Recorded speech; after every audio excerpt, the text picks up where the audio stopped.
ഒരുപാട് മനസ്സിലായിട്ടുള്ളൊരു കാര്യം ഞാൻ പറയട്ടെ. അതായത് ദൈവം ആത്യന്തികമായിട്ട് ആരെയും അന്തിമമായി കൈവിട്ട് കളയില്ല. ഒരല്പസമയം കൂടെ കാത്തു നിന്നാൽ കാര്യങ്ങൾക്ക് മാറ്റം വരും.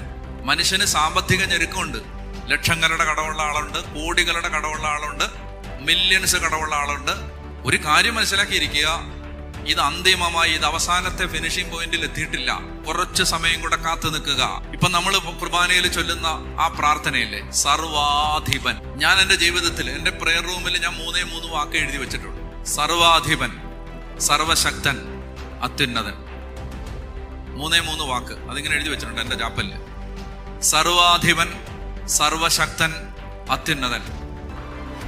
അതാണ് നമ്മുടെ ദൈവം, അത്യുന്നതനായ ദൈവം. അത്യുന്നതൻ എന്ന് പറഞ്ഞാൽ എല്ലാറ്റിൻ്റെയും മുകളിൽ, എല്ലാവരുടെയും മുകളിൽ.